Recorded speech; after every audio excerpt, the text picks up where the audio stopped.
BBC News with Sue Montgomery.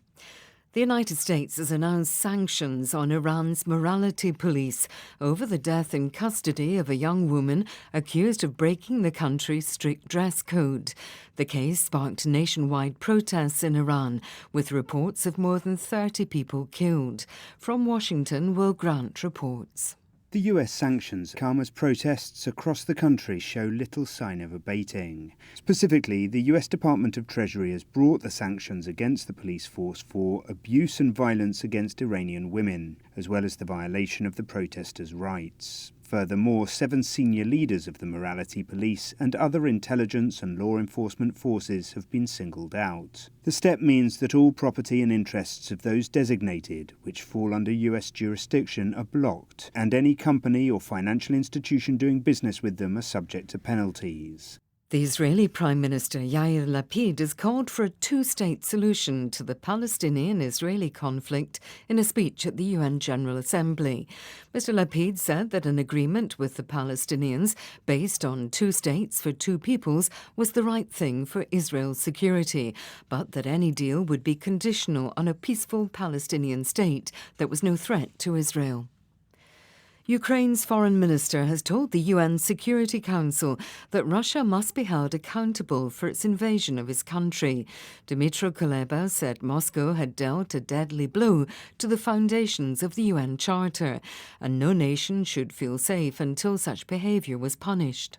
The best way to fight impunity is to make sure that the International Criminal Court has all the capabilities to prosecute perpetrators of crimes against humanity, war crimes, and the crime of genocide, and also to set up a special tribunal to try Russia for the crime of aggression. Unfortunately, for legal reasons, the International Criminal Court is not able to do it, but the crime of aggression must not go unpunished.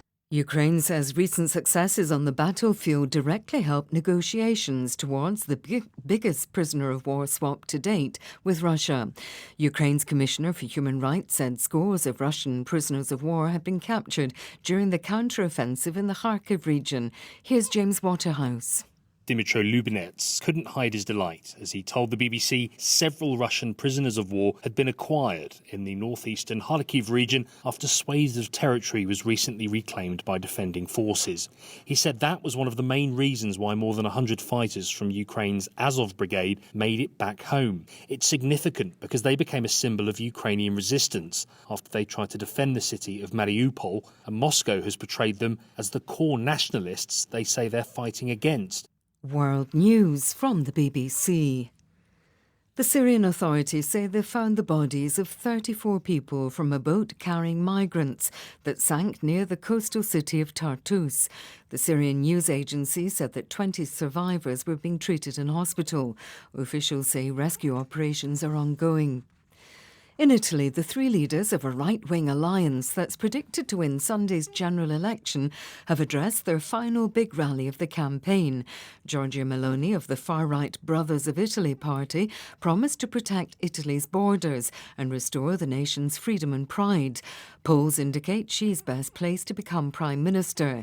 She hopes to lead a coalition with Matteo Salvini's far-right League party and Forza Italia of the former Prime Minister Silvio Berlusconi. The Nicaraguan government has banned the American TV network CNN from broadcasting its Spanish-language services. Its programs have been withdrawn from cable channels available in Nicaragua. The reason isn't clear, but the decision may have been triggered by a recent interview with a former official exiled in the US. Earlier this year, the Nicaraguan authorities raided the offices of several local media organizations and seized their premises. Egyptians have been mourning the film, television and stage actor Hisham Selim, who has died of lung cancer at the age of 64. Yusuf Taha reports. Selim's career spanned 5 decades and saw him make his debut film in 1972 beside the legendary star Fatin Hamama.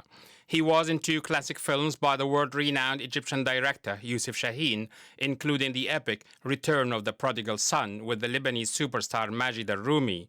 She called him her soulmate in her affectionate tribute, which has been the most shared online.